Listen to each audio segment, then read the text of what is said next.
Hello friends, एक बार फिर से स्वागत है आप सभी का जेएस विजन अकेडमी पर। तो आइए हम देखेंगे सीजी सेट एग्जाम। ठीक है, ऑनलाइन आवेदन शुरू हो चुका है। तो सीजी सेट एग्जाम 2026 के एग्जाम को लेकर के हमारे प्रिपरेशन है, स्ट्रैटेजी के साथ हम पीवाईक्यू लेकर के आए हैं और ये प्रीवियस ईयर क्वेश्चन पेपर है। और ये previous year question paper paper 1 का है। ध्यान से देखिएगा, पेपर 1 का ये हम प्रीवियस ईयर क्वेश्चन पेपर लेकर के एनालिसिस करेंगे, आंसर देखेंगे, क्वेश्चन किस तरह से पूछा गया है। और ये पेपर 1 मतलब सभी को देना होता है। आप सभी जान रहे हैं, जितने भी सब्जेक्ट वाले हैं 30 सब्जेक्ट में निकला हुआ है सीजी सेट एग्जाम के लिए। तो 30 सब्जेक्ट वाले के लिए ये जो क्वेश्चन पेपर है काफी इंपॉर्टेंट रहने वाला है। तो जरूर देखिए किस तरह से पूछा जाता है और पेपर फर्स्ट की आप तैयारी कैसे करेंगे, क्योंकि किसी भी एग्जाम से पहले प्रीवियस ईयर क्वेश्चन काफी इंपॉर्टेंट रहता है, क्योंकि उसी पैटर्न में हम तैयारी करते हैं। और ये जो क्वेश्चन पेपर है 2024 का ही है, ध्यान से सुनिएगा, 2024 का क्वेश्चन पेपर है। पिछले बार ही जो आयोजित हुआ है उसी क्वेश्चन पेपर को आपके सामने जो है यहाँ हम डिस्कस करेंगे। तो ये काफी इंपॉर्टेंट है। आइए स्टार्ट करते हैं। और स्टार्ट करने से पहले चैनल में अगर फर्स्ट बार जुड़े हैं तो चैनल को आप सब्सक्राइब करके बेल आइकन में ऑल जरूर प्रेस कर लें। पीडीएफ चाहते हैं तो टेलीग्राम का लिंक डिस्क्रिप्शन में दे दिया हूँ, जरूर ज्वाइन कर लें। तो यहाँ फिर से मैं बता दूं एक बार, ये सेट ए है और पेपर फर्स्ट है। ठीक है, पेपर फर्स्ट है ये, और पेपर फर्स्ट 2024 का ये प्रीवियस ईयर क्वेश्चन पेपर है और ये काफी इंपॉर्टेंट है। तो हम चर्चा करने वाले हैं। आइए जल्द स्टार्ट करेंगे हम लोग, क्या क्या पूछा गया है। ठीक है, पहला क्वेश्चन देखेंगे, सेट ए है, पहले ही बता दिया हूं मैं। यहां देखिए निम्नलिखित, देखिए यहां नीचे लिखे गए दावा ए कारण, ठीक है, ए दावा और कारण आर के लिए सही विकल्प चुनिए। दावा में दिया गया है रचनात्मक शिक्षा सीखने की प्रक्रिया को तेज करती है। ठीक है, कारण दिया गया है योगात्मक मूल्यांकन के लिए विपरीत रचनात्मक मूल्यांकन अत्यधिक विश्वसनीय है। अब देखिए ये पूछा गया है, तो ये क्या बोला गया है, दोनों दावा ए और कारण आर सही है और कारण आर दावा का सही स्पष्टीकरण है, ऐसा पूछा जाता है। दावा ए और कारण आर दोनों सही है, लेकिन आर दावा ए का सही नहीं है।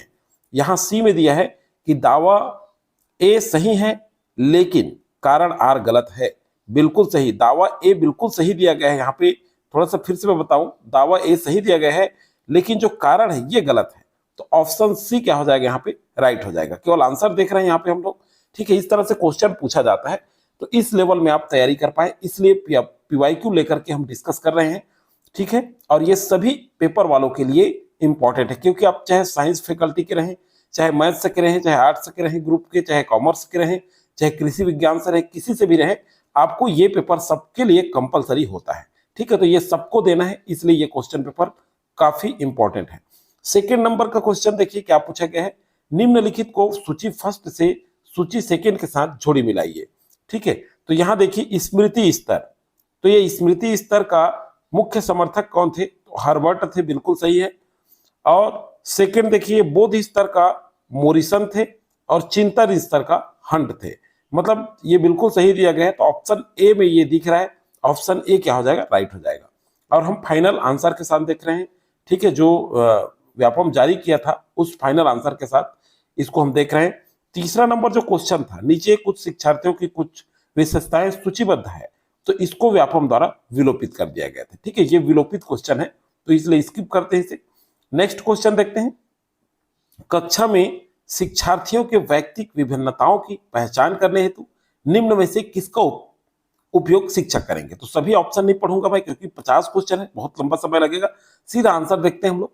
तो यहां होगा निर्माणात्मक मूल्यांकन, पहला आंसर आ जाएगा। ठीक है, 4 का। 5 का देखिए, चूंकि सीखना निरंतर है, एक शिक्षक को बेहतर पढ़ाने के लिए छात्रों के दिमाग बुद्धि के स्तर के अनुसार पढ़ाना शुरू करना चाहिए। इसे कहा जाता है, इसे क्या कहा जाता है, तो देखिए 5 नंबर क्वेश्चन, इसको एसोसिएशन का सिद्धांत कहा जाता है। ठीक है, बी ऑप्शन यहाँ पे राइट होगा। ओके, क्लियर है। चलिए 6 नंबर क्वेश्चन देखते हैं। यहां देखिए नीचे 2 सेट दिए गए हैं। ठीक है, सेट 1 अनुसंधान विशेषता को निर्देशित करता है, सेट 2 उसके मूल बिंदु को इंगित करता है। दोनों का मिलान करें और उचित कोड का चयन करके अपना उत्तर दें। ठीक है, 6 नंबर क्वेश्चन। अब देखिए यहां देखिए दिया है अनुसंधान विशेषता दिया है, विश्वसनीयता स्थिर, सुसंगत और भरोसेमंद। बी है वैधता, सी है अंतर्ज्ञान, डी है निष्पक्षता अब देखिए मूल बिंदु क्या दिया है, आयामों को मापने के लिए इकाइयां, ठीक है 6 नंबर क्वेश्चन। तो ये किसके किसके साथ, तो यहां पे देखिए ए का जो होगा, पहले हम एक देखते हैं, यहाँ पे ए दिया है विश्वसनीयता। अब देखिए ये विश्वसनीयता स्थिर, सुसंगत और भरोसेमंद, तो ये स्थिर, सुसंगत और भरोसेमंद, ए का 4 हो जाएगा। बी का देखिए वैधता, तो ये वैधता जो हो जाएगा ये आयामों को मापने के लिए इकाइयां, प्रक्रिया या उपकरण, ये हो जाएगा। अगर सी का देखें तो अंतर्ज्ञान, अंतर्ज्ञान क्या होगा, ये हो जाएगा आपका 3rd, ठीक है, किसी भी व्यक्तिगत पूर्वाग्रह से जुड़ा हुआ। और डी है तो डी हो जाएगा आपका, बचा क्या आपका निष्पक्षता, तो शोध प्रक्रिया उसकी प्रकृति के बारे में, डी, डी का 2। तो यहाँ पे ए जो है क्या हो जाएगा, राइट आंसर हो जाएगा। ओके, क्लियर है, 6 का ए। इस तरह से क्वेश्चन पूछा जाता है। ठीक है, अगला देखते हैं, कौन सा अनुक्रम आईसीटी का उपयोग करके अनुसंधान में डिजिटल डेटा प्रबंधन के चरणों को सही ढंग से दर्शाता है। 7 नंबर क्वेश्चन। तो डेटा प्रविष्टि, डेटा क्लीनिंग, डेटा सत्यापन और डेटा विश्लेषण, सी यहां पे राइट आंसर होगा। 8 नंबर क्वेश्चन देखते हैं, लेख लेखन के निम्नलिखित चरणों को सही क्रम में व्यवस्थित करें। देखिए ये क्वेश्चन पूछा ही जाएगा, बहुत इंपॉर्टेंट, अच्छे से ध्यान से देखिएगा, इसको व्यवस्थित करे करके दिया हुआ है। तो यहां पे देखेंगे, चलिए सबसे पहले होगा विषय का चुनाव होगा। सबसे पहले क्या होगा, विषय का चुनाव, ध्यान से देखेंगे 8 नंबर क्वेश्चन, विषय का चुनाव। फिर उसके बाद हो जाएगा अनुसंधान करें और जानकारी एकत्र करें, सेकेंड, ठीक है। फिर उसके बाद क्या होगा, मुख्य बिंदुओं को रेखांकित करें, ठीक है। उसके बाद क्या होगा, पहला ड्राफ्ट लिखें। फिर लास्ट में आएगा लेख संपादित करें और संशोधित करें, 5वें नंबर पे। तो ये बी ऑप्शन में क्रम जमा हुआ दिख रहा है आपका, ठीक है, बी ऑप्शन यहाँ पे राइट हो जाएगा 8 का। 9 नंबर क्वेश्चन चलिए देखते हैं। 9 नंबर क्वेश्चन में पूछा गया है, किसी अनुसंधान चक्र के चरणों का सही क्रम क्या है, ठीक है। तो क्या है, साहित्य समीक्षा, परिकल्पना निर्माण, डेटा संग्रह, डेटा विश्लेषण और रिपोर्टिंग, ये सही क्रम है।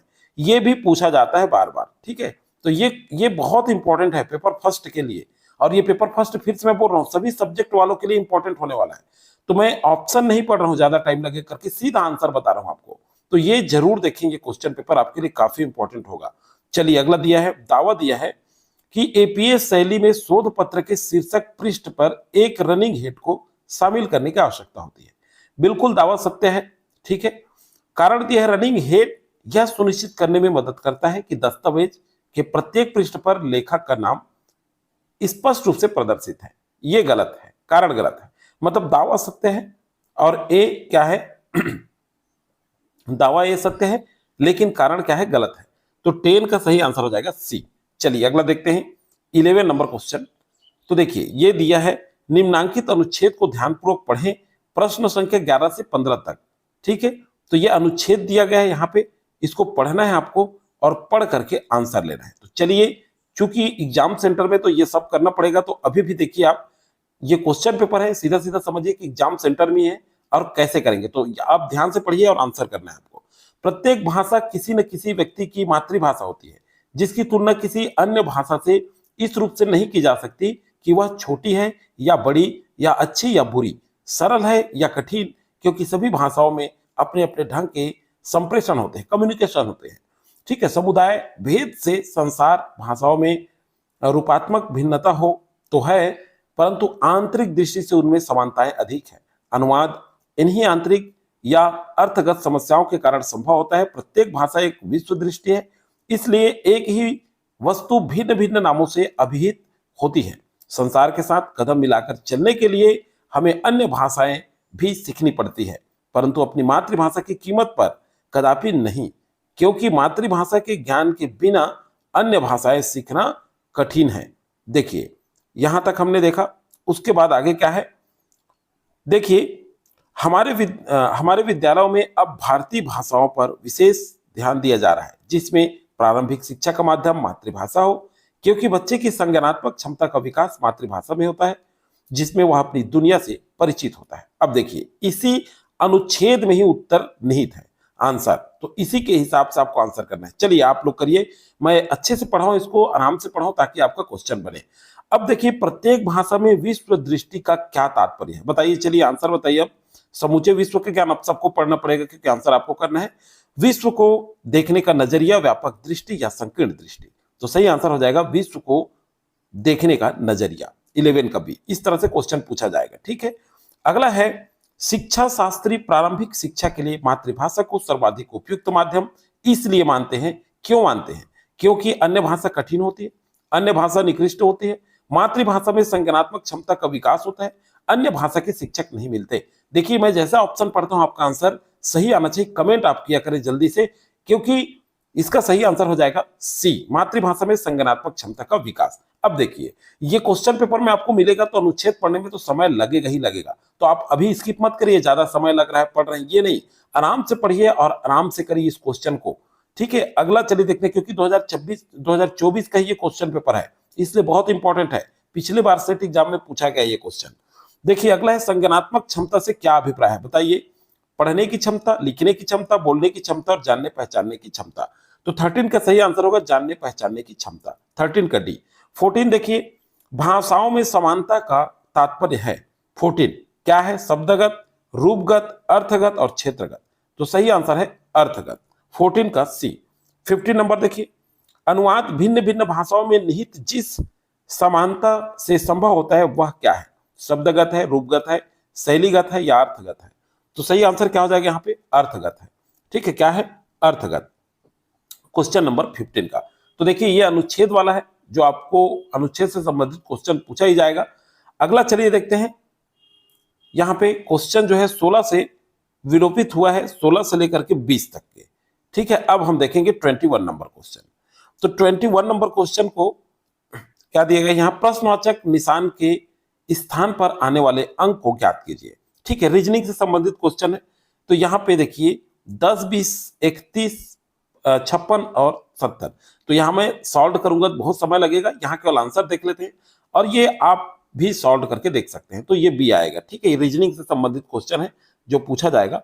चलिए अगला देखते हैं। यहां देखिए, यदि x upon Y equal to 2/3 तो संभव, ये दिया है। एक तरफ अनुपात है, दूसरी तरफ मूल्य है, ये मैथ है। तो 22 नंबर क्वेश्चन ये भी विलोपित किया गया था। ठीक है, विलोपित क्वेश्चन है। 23 नंबर, कौन सा सबसे महत्तम भिन्न है?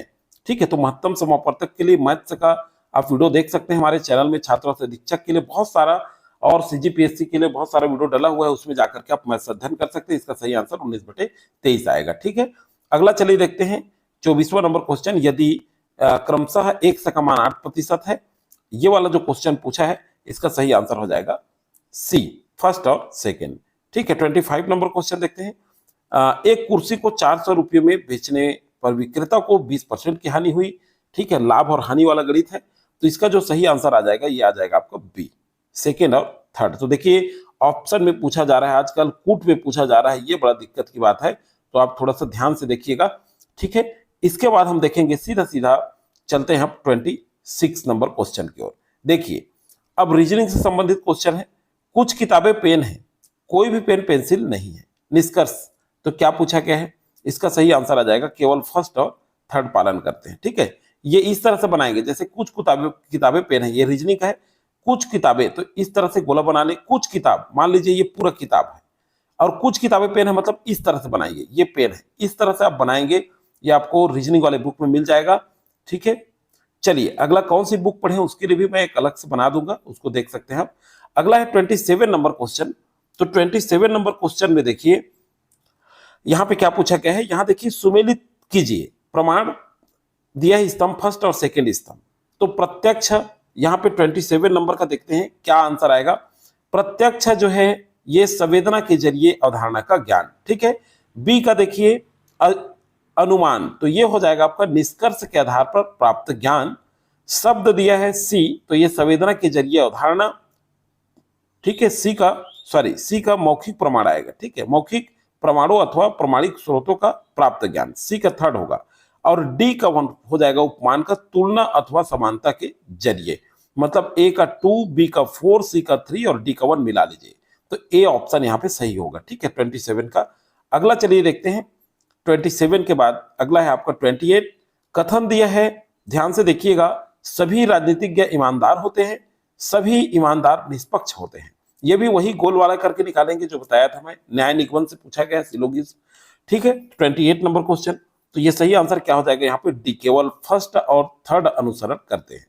अगला है, चित्र दिया गया है, देखिए नीचे दिए गए नीचे चित्र के आधार पर निम्न में से कौन सा कथन सही है।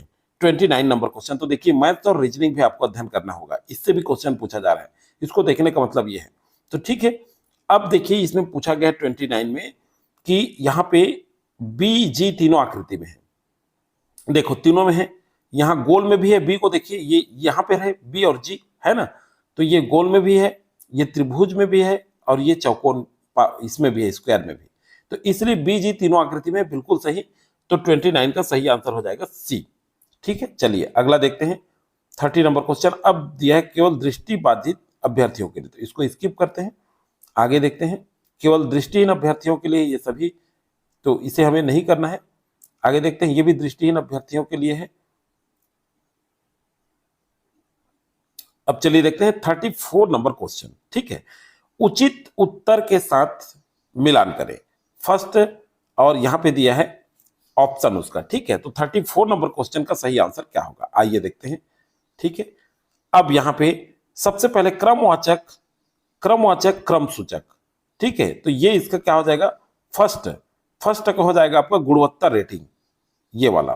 ठीक है, गुणवत्ता रेटिंग एवं अनुबंध रेटिंग इसके उदाहरण है, किसका, क्रमवाचक का। दूसरा है नाम, यहां देखिए नामित मापनी या पैमाना, सेकेंड नंबर। ठीक है, सेकेंड नंबर का हो जाएगा आपका चर विशिष्ट संपूर्ण, सेकेंड का डी। थर्ड नंबर देखिए, तो थर्ड जो है अंतराल मापनी, तो ये जो है हमेशा एक समान, सी का हमेशा एक मनमाना शून्य बिंदु होता है, अंतराल मापनी मतलब सी हो जाएगा। अब बच गया ए, तो 4 का हो जाएगा, इनमें अनुपात में तीनों विशेषताएं, मतलब फर्स्ट का बी, सेकेंड का डी, थर्ड का सी, 4 का ए, मतलब बी ऑप्शन यहाँ पे राइट हो जाएगा। ठीक है, आगे चलिए देखते हैं। निर्देश दिया गया है, दिए गए कारक फर्स्ट, ठीक है, और कारण दिया है, कारक दिया है हिस्टोग्राम में 2 बार के मध्य कोई अंतराल नहीं होता। कारण है हिस्टोग्राम सतत चर के लिए उपयुक्त होता है, अतः वर्ग सतत होते हैं। 35 नंबर क्वेश्चन। तो क्या हो जाएगा इसका सही, कथन कारण दोनों सत्य है और आर ए की सही व्याख्या करता है, ए ऑप्शन राइट हो जाएगा। अगला देखते हैं 36 नंबर क्वेश्चन। निम्नलिखित में से कौन सा एक ईमेल क्लाइंट है। देखिए थोड़ा सा आपको कंप्यूटर से भी संबंधित क्वेश्चन पूछा जाएगा 36, तो इसका सही आंसर है जीमेल। ठीक है, अगला है इंटरनेट से संबंधित। कौन सा स्वदेशी पोर्टल विभिन्न सरकारी सेवाओं तक एकल खिड़की पहुंच प्रदान करने के लिए सुविधा देता है। 37, तो इसका सही आंसर हो जाएगा उमंग। ठीक है, अगला है देखिए VOLTE का निम्नलिखित में से किसका परिवर्णी शब्द है। 38 नंबर क्वेश्चन।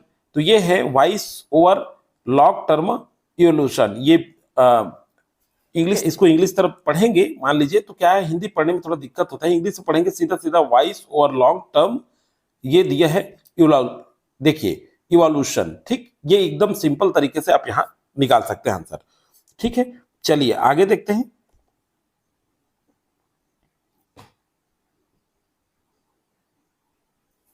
आगे है आपका 39, सुरक्षित लेन देन के लिए ई गवर्नेंस में साधारणतः किस तकनीकी का उपयोग किया जाता है। 39 नंबर क्वेश्चन। तो किस तकनीक का, ब्लॉकचेन का। ठीक है, 40 नंबर, डिजिटल शिक्षा के संदर्भ में यहां देखिए MOOC, यहां देख लीजिएगा इसको, ठीक है, क्योंकि यहां थोड़ा हिंदी पढ़ने में टाइम लगता है। तो MOOC का क्या अर्थ है, यहां पे देखिए 40 नंबर क्वेश्चन। तो इसका क्या अर्थ होगा, इसका सही आंसर आ जाएगा आपका मैसिव, यहां देखिए इंग्लिश में मैसिव ओपन ऑनलाइन कोर्सेस। ठीक है, तो यहां डी ऑप्शन सही हो जाएगा। अगला है 41, निम्न में से किसमें ओजोन की परत पाई जाती है। ओजोन की परत किसमें पाई जाती है। 41 नंबर क्वेश्चन, समतापमंडल में। ठीक है, किसमें पाई जाती है, समतापमंडल मतलब स्ट्रेटोस्फियर में। ठीक है, 41 का सही आंसर सी होगा। 42 नंबर क्वेश्चन, आइए देखते हैं। यहां देखिए वायुमंडल में निम्नलिखित हरित प्रभाव गैसों का जीवन काल बढ़ते क्रम में लिखिए, सही क्रम ज्ञात कीजिए। ठीक है, 42 नंबर क्वेश्चन। तो 42 का सही आंसर हो जाएगा, देखिए यहां सबसे पहले सतही ओजोन, ठीक है, फिर उसके बाद मीथेन, ठीक, उसके बाद हो जाएगा आपका CFC थर्ड में, ठीक है, डी, फिर उसके बाद बच गया आपका यहाँ पे बी, मतलब B option, C A D B. ठीक है, 42 का सही आंसर बी हो जाएगा। 43 नंबर क्वेश्चन देखिए, निम्नलिखित को सुमेलित कीजिए। ठीक है, यहाँ पे दिया हुआ है विश्व पर्यावरण दिवस कब मनाया जाता है, तो ये 5 जून को मनाया जाता है, एकदम सीधा सीधा, ए का 4। ठीक है, ए का 4 मतलब बी ऑप्शन में दिख रहा है, सीधा सीधा ऑप्शन बिल्कुल छाटने की जरूरत नहीं है, ए का 4 एक ही ऑप्शन में दिया है, मतलब बी ऑप्शन सही हो जाएगा सीधा। ठीक है, विश्व जल दिवस कब मनाया जाता है, तो विश्व जल दिवस ये जो है 22 मार्च को मनाया जाता है। विश्व संधारित ऊर्जा दिवस कब मनाया जाता है, सी का, तो ये बिल्कुल इसका आंसर आ जाएगा आपका 25 फरवरी। ठीक है, अगला है विश्व पृथ्वी दिवस कब मनाया जाता है, तो 22 अप्रैल बच गया, तो आ जाएगा आपका 2। तो इस तरह से सही आंसर हो जाएगा बी। ठीक है, 43 का बी। चलिए अगला देखते हैं। 44 नंबर क्वेश्चन जो है ये विलोपित किया गया है व्यापम द्वारा, स्किप करते हैं इस क्वेश्चन को। 45 नंबर, अब देखिए 5 क्वेश्चन और बचे हैं। पर्यावरण संरक्षण के उद्देश्य से निम्न में से किसमें दीर्घकालिक निम्न उत्सर्जन का प्रस्ताव अक्टूबर 2020 में पारित किया गया था। ठीक है, ये पूछा गया, देखिए 45 नंबर क्वेश्चन, तो सही आंसर क्या होगा, पेरिस समझौता। ठीक, अगला है भारत का प्रथम विश्वविद्यालय जिसकी स्थापना सन 1857 में की गई थी, वो कौन सा शहर में है। देखिए जीके से भी संबंधित कुछ क्वेश्चन पूछा जा रहा है, तो इसका सही आंसर हो जाएगा कोलकाता। ठीक है, बी। 46 का क्या हो जाएगा, बी। ठीक, 47 नंबर क्वेश्चन देखिए, चलिए छत्तीसगढ़ राज्य में सबसे पुराना स्थापित विश्वविद्यालय कौन सा है। अब बताइए, कूट में पूछा गया यहाँ पे, देखिए 47 का, तो सही आंसर हो जाएगा इंदिरा कला संगीत विश्वविद्यालय, ये पहला स्थापित है और एशिया का एकमात्र संगीत विश्वविद्यालय। ठीक, इंदिरा कला एवं संगीत विश्वविद्यालय ये पूछा गया है, तो सही आंसर हो जाएगा डी। ठीक है, केवल सी, मतलब 47 का डी ऑप्शन सही हो जाएगा। ठीक है, तो चलिए दोस्तों, अभी तक आपने लाइक नहीं किया तो जल्दी से लाइक कर दें, लाइक करके हमें भी प्रमोट जरूर किया करें, आपके लिए लगातार वीडियो आते रहता है। ठीक है, लगातार नेक्स्ट वीडियो लेकर के मैं जल्दी ही आऊंगा सभी सब्जेक्ट का 2024 का प्रीवियस ईयर, और ये ज्यादा से ज्यादा लोगों को शेयर कर दीजिए। ज्यादा से ज्यादा लोगों को शेयर करेंगे तो बहुत लोग भाग लेंगे और देखेंगे कि आपसे कितने क्वेश्चन बन पा रहे हैं। आप अपना लेवल भी वहां देख सकते हैं कि आपसे कितने क्वेश्चन सही हो रहे हैं। 48 नंबर क्वेश्चन देखिए, 48, भारत की उच्चतर शिक्षा प्रणाली में कौन सी प्रमुख समस्या की पहचान एनईपी 2020 के द्वारा नहीं की गई है। ठीक है, देखिए ऑप्शन में पूछा गया 48 का, तो सही आंसर क्या हो जाएगा, यहाँ पे उच्चतर शिक्षा में उच्च छोड़ने की दर, मतलब डी सही होगा, मतलब केवल सी नहीं, केवल डी, मतलब यहाँ पे सी ऑप्शन सही होगा। ठीक है, 48 का सी। 49 नंबर क्वेश्चन देखिए, आइए, स्थापना के आधार पर कालानुक्रमिक क्रम में व्यवस्थित करें। 49 नंबर क्वेश्चन। ठीक है, तो क्या हो जाएगा, यहाँ पे सही ऑप्शन हो जाएगा, यहाँ देखिए भारत में वैज्ञानिक तथा औद्योगिक अनुसंधान परिषद की स्थापना फर्स्ट होगा, उसके बाद भारतीय प्रौद्योगिकी संस्थान खड़गपुर की स्थापना। ठीक है, 49 नंबर क्वेश्चन। फिर उसके बाद हो जाएगा आपका अखिल भारतीय आयुर्विज्ञान तीसरा, फिर लास्ट बच गया आपका भारतीय प्रबंधन अहमदाबाद, ठीक है, संस्थान, तो ये हो जाएगा चौथा। ठीक, तो इस तरह से सही ऑप्शन क्या हो जाएगा 49 नंबर क्वेश्चन का, फोर्थ, फर्स्ट, थर्ड और सेकंड, सी ऑप्शन यहाँ क्या होगा, राइट हो जाएगा। आइए आज का ये अंतिम क्वेश्चन है, सूची फर्स्ट और सूची सेकंड को मिलान कीजिए, एक तरफ संस्थान का नाम है और दूसरी तरफ शहर का नाम है। ठीक है, तो यहां देखते हैं हम लोग सही आंसर क्या होगा, तो आइए देखते हैं संस्थान और शहर का नाम। पहला भारतीय विज्ञान संस्थान ए।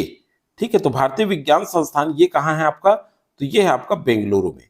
ठीक है, ए का 2। बी का देखिए स्नातकोत्तर चिकित्सा जो है अनुसंधान संस्थान बी, ये कहाँ पे है, तो ये है आपका चंडीगढ़ में। कहाँ है, चंडीगढ़। केंद्रीय चमड़ा अनुसंधान संस्थान, तो ये है आपका चेन्नई में। कहाँ है, चेन्नई में। बचा क्या, भारतीय पेट्रोलियम संस्थान डी, तो ये बचा कहाँ पे हमारे पास, देहरादून, तो ये हो जाएगा डी का 3। तो इस तरह से ए का 2, बी का 4, सी का 1, डी का 3, बी ऑप्शन यहाँ पे राइट हो जाएगा। 50 का बी जो है सही आंसर होगा। तो देखिए पेपर फर्स्ट, मैं बता दूं आपको, पेपर फर्स्ट का हमने डिस्कस किया है और ये पेपर फर्स्ट का 2024 में पूछा गया ये क्वेश्चन पेपर है सेट एग्जाम में। ठीक है, ये बहुत इंपॉर्टेंट है सभी सब्जेक्ट वालों के लिए, सभी को शेयर कर दीजिए जितने भी आपके फ्रेंड सर्कल हैं। और इसी तरह से आपके सभी पेपर जो भी हुए हैं 2024 में वो जल्द ही उपलब्ध होने वाला है। जल्द ही मैं PYQ लेकर के आने वाला हूं। 2024 में जितने भी सब्जेक्ट का क्वेश्चन पेपर है वो जल्द ही आपको मिलने वाला है। तो नेक्स्ट वीडियो में जल्द ही हम PYQ के साथ उपस्थित होंगे। आप सभी को बहुत बहुत शुभकामनाओं के साथ आज वीडियो में फिलहाल जानकारी।